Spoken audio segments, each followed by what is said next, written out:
suis passionné de fact-checking depuis l'enfance parce que faire le fact-checking, c'est un métier pour moi, quoi.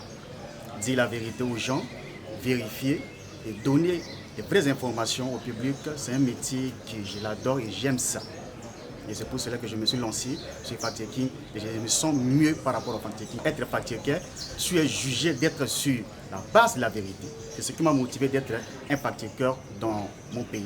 Vous savez, Centrafrique est un pays qui a été tombé dans des crises militaires-politiques et c'est grâce à l'avènement du fact-checking que nous essayons de mettre en lumière certaines vérités.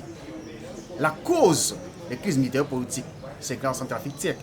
On a exposé ça, on a démontré ça, on a donné la vraie fait de cette crise. Et maintenant, les Centrafricains ont la tendance d'écouter, de lire Centrafrique Tchèque. S'il y a une information qui est sillonnée dans les médias classiques, ils nous appellent pour vérifier cette information. Donc je sais que voilà, nous avons fait de nos mieux pour donner des impacts par rapport à notre métier.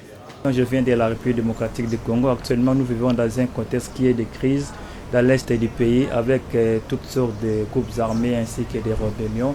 Aujourd'hui, les publics font beaucoup plus confiance sur les médias de vérification des faits à la place des médias traditionnels parce qu'ils trouvent que des vérificateurs des faits ou des fact-checkers donnent des informations avec exactitude, avec des preuves qui sont tangibles, que le public peut vérifier à son tour et prouver ce que les fact-checking ou les fact-checkers disent. À Balobaki Tchèque, comme par exemple chez nous, nous organisons des formations sur les fact-checking. En fait, nous faisons également des campagnes digitales de l'éducation aux médias pour montrer aux gens comment vérifier une information qui est fausse ou comment démêler le vrai du faux, distinguer la fausse ainsi que la vraie information. Donc non seulement les journalistes, mais aussi les organisations de la société civile, parce que ce ne sont pas seulement des journalistes qui sont victimes de désinformation, ce sont d'abord les publics, les membres de la société civile ainsi que de l'ensemble des citoyens qui sont victimes de ça. Donc nous mettons en place des programmes de formation, on fait aussi des campagnes digitales sur comment distinguer le vrai des faux, en fait d'outiller ces personnes-là de ne plus tomber dans la désinformation.